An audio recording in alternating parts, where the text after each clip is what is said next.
तो प्यारे बच्चों, जैसा कि आप सबको पता है, देश के सभी हिस्सों में, चाहे वो सीबीएसई बोर्ड एग्जाम है, चाहे वो किसी स्टेट के बोर्ड एग्जाम है, वो स्टार्ट हो चुके हैं। लेकिन इन सब में सबसे बड़ी ताज्जुब की बात यह है कि एग्जामिनेशन खत्म बाद में होता है, उससे पहले वो लीक हो जाता है। जी हाँ, कहीं पर टेलीग्राम पर पेपर बिकने की खबरें आती हैं, तो कहीं पर डायरेक्टली पेपर बाहर भेज दिया जाता है, उसका फोटोग्राफ बाहर सर्कुलेट होता है, तो कहीं से पेपर पूरा ही आउट हो जाता है, तो कहीं पर पर्चियां अंदर फेंकी जाती है, तो कहीं पर दीवारों पर चढ़ चढ़ करके बच्चे बाहर अंदर नकल कराते हैं।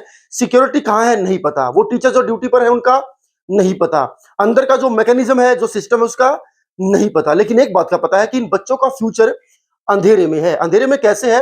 क्योंकि आज की डेट में जो बच्चे इस तरीके से मार्क्स लेंगे, कल जब वो किसी एग्जाम में बैठेंगे तो उनको और बड़ी मुसीबतों का सामना करना पड़ेगा। या फिर अगर उनका यही पैटर्न चलता रहा तो जो बच्चे आज पढ़ करके एग्जाम में बैठे हैं, वो फिर से उस एग्जाम में जब बैठेंगे, अगले एग्जाम में जो कि किसी कॉम्पिटेटिव एग्जाम का पेपर होगा, वहां पर उनको किसी मुश्किल का सामना करना पड़ेगा। क्योंकि दोनों ही कंडीशन है, जो बच्चे आज नकल करते हैं वो कल भी नकल करेंगे।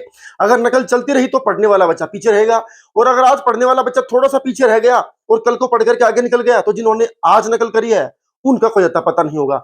लेकिन इस सब में सोचने वाली बात यह है कि जो एजेंसीज एग्जाम कंडक्ट कराती हैं, जो बच्चों से मोटी फीस वसूल करती हैं कि आपका स्मूथ एग्जाम जो है वो कराया जाएगा, उसके बदले 1000, 1500, 2000 रुपए आप हमें दे दीजिए, वो एजेंसीज कहां हैं? क्यों ये सब चीजें बार बार देखने को मिलती हैं? खासतौर पर जो स्टेट बोर्ड है उनके अंदर ये बहुत देखने में मिलता है। इसकी एक बड़ी वजह यह भी हो सकती है कि गवर्नमेंट स्कूल्स के अंदर एग्जामिनेशन सेंटर जो है वो दिए जाते हैं, बच्चे वहां पर एग्जामिनेशन जब देने जाते हैं तो एक बच्चे के साथ 5 और बच्चे भी जाते हैं। उनका फायदा एक ही है कि मैं टीचर से बात करूंगा, फोटोग्राफ पेपर का बाहर आएगा, आप पर्चा बनाएंगे और अंदर फेंक देंगे।